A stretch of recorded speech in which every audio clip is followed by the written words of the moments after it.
Баща ми казваше, че от преди 100-150 години разкопките тук са били забранени.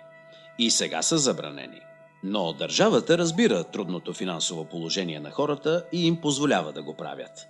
Трябва някой ден Афганистан да стане законова държава, която да осъществява научни проучвания, да търси.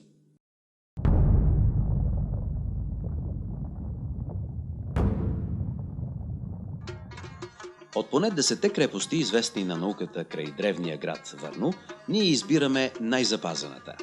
Днешният Хулм или Ташкурган е бил централен за областта Варну преди повече от 4000 години.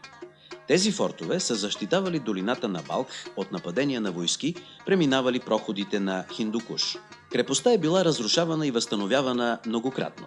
За последно тя е била използвана преди по-малко от 10 години по време на гражданската война. Внушителните й размери подсказват мащаба на военните операции срещу нея, както и броя на защитниците, които е могла да приюти. Разговорът ни с господин Исхак Каукап, директор по култура на провинция Баглан, започва с въпроса какво знае за българите. Преди 6000 години арийските племена се разделят на няколко клона. Тези, които остават тук, основават своя държава. В нея участват и българите. Ние знаем, че преди около 2000 години те се преселват край Каспийско море. Преминават Амударя и се устремяват към Прикаспието.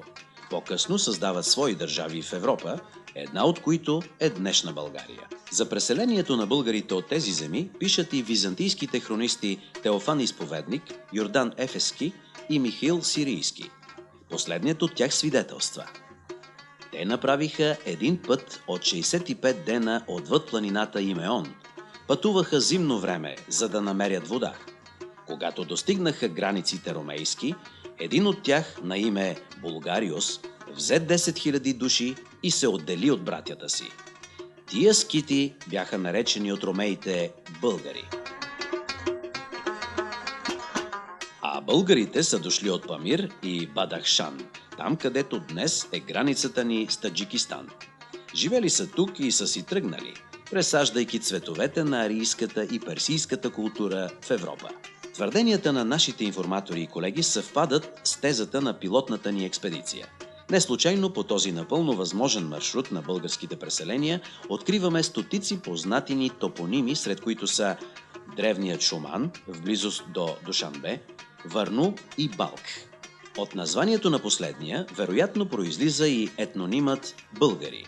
Тибетските карти и летописите от региона сочат южния бряг на Аралско море за временна спирка на нашите прадеди, преди да потеглят към Прикаспието и да бъдат засечени от европейските хронисти. Град Варна, в близост до днешния Актау, а Актау в превод значи бял кон, т.е. породата, с която се слави именно Балх.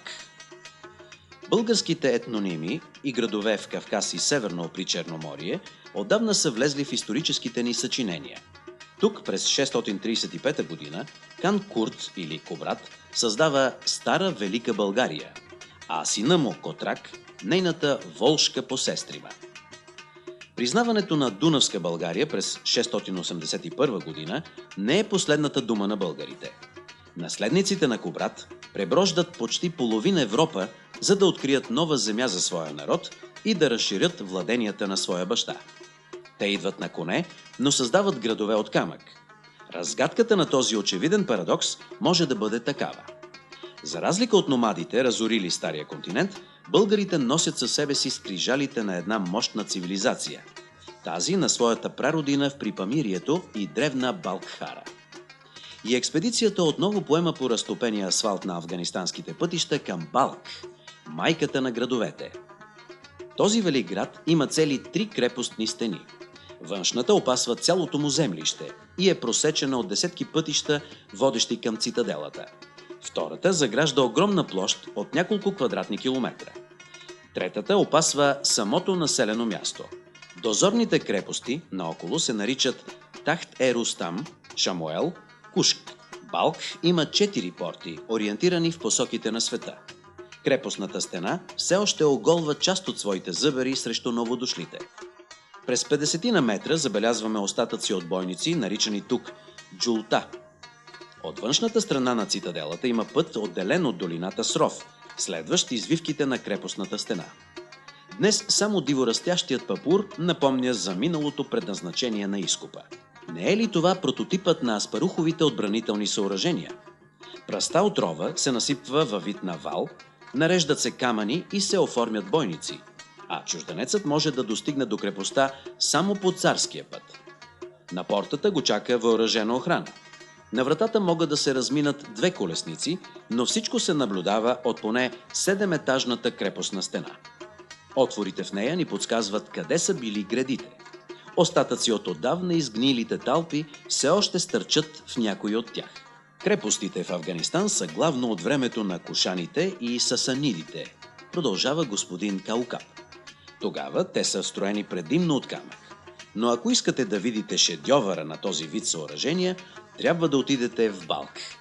Много други са се опитали да повторят неговата отбранителна мощ, ама Балх е ненадминат и си остава единствен. Просто Балх. Не ни остава нищо друго, освен да заснемем пълна панорама на вътрешната крепост, за да зафиксираме гигантските й размери.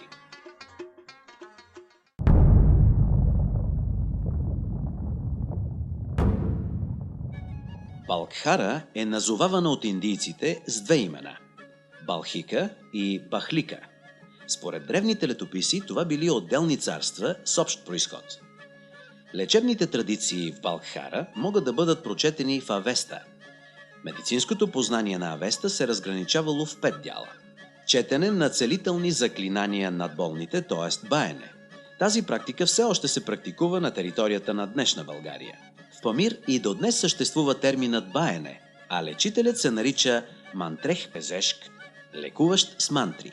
О, Заратуштра, ако сред лекарите един лекува с нож, друг с медикаменти, а трети със свещени думи, то този, който лекува със свещените думи, е най-резултатният от тях. Има един стих: ако небето имаше дете, Балх щеше да бъде негова дойка. Балх произлиза от зеленината, от зелените места, от прохладността, от развитието и красотата. Вода бликала навсякъде. Ей там, например, онова място се нарича Гаргаре. Това е дървеният ствол над кладенеца, около който се е навивало въжето или синджира с кофата. Но днес земята е суха. Водата се пести. Дори събирането на тези медицински храсти е забранено. Преминавайки река Пянч, експедицията разбира защо афганистанците толкова много ценят водата. Пак според Авеста, изключително широко разпространение имала употребата на билки. Лечителите от този клон се наричали Гяах Пезешк. Особено характерна е широката употреба на розово масло, емблематично за България. Използвали се ароматични смоли, комбинация от чесън и диво седевче, бангха, хашиш от семената на канабис индика и алое, особено при ритъмните нарушения на сърцето. В теб влагам своето слово, за да даде сила на мъдростта и мощ и победа и здраве и целебност и растеж и сила на цялото тяло и способността за разбиране. Авеста, глава Хаум Ящ. И докато Европа се гърчила от ужас при мисълта за болката, ариите от незапомнени времена използвали опиума и опияняващата напитка хаума, приравнена по ранг с боговете. За съжаление, днес тези лечебни средства се използват с друго предназначение. Разговаряйки с гражданите на Балх, става дума и за техните болешки. В древността е имало специална категория лечители, наричани Ашоо-Пезешк, които се занимавали с личната и обществена хигиена. Първият легендарен авестийски лекар Вивангахан научил хората да се къпят с топла и студена вода. Казват, че по време на неговото царуване, което траяло дълго, нито едно растение не изсъхнало, нито един човек не умирал. А в книга Ящ на Авеста се казва: очистването на околната среда и здравето са най-доброто за живите същества. Най-характерното за индоевропейската медицинска система е превръщането на медикаментите във вътрешни амулети. Това е и смисълът на фигурките на лечители, в които лекарствата се оставят да престоят, за да придобият сила. Хирурзите или карт Пезешк се явявали на 3-степенни изпити. Цезаровото сечение всъщност трябва да се нарече Ростамианско. Рудабех, съпруга на владетеля на Персия, имала трудности при раждането. Операцията била извършена от един от най-добрите лекари в древна Персия, Саена, който живеел високо в планината Дамавант. По-късно, в знак на благодарност, владетелят изпратил сина си Ростам за ученик на Саена и той също се превърнал в един от великите персийски лекари. Един опитен мобет дойде и напи с вино красавицата с лице на месечина. Без болка разряза страната й и издърпа главата на момчето.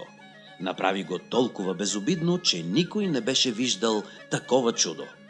Разказва Фердоуси в Шахнаме.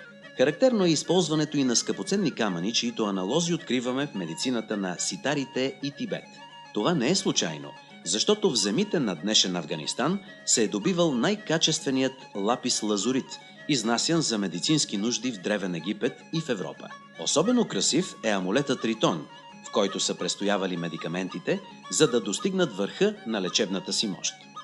Спитама Заратуштра, роден в Балх, е обединителят и създателят на тази медицинска традиция. А модерната днес терапия с движение вероятно започва от Джелаледин Руми Балхи. Той създава прочутия танц на въртящите се дервиши като универсална техника за лечение, медитация и служене на Бога.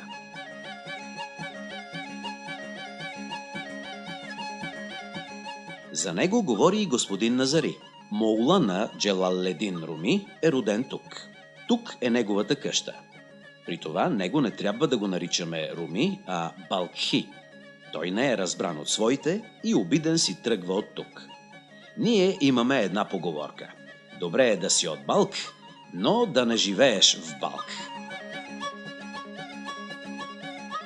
Българската медицинска историография все още не е обърнала внимание на възможните връзки между персийската и авестийската традиция в лечението и нашите традиционни или народни практики.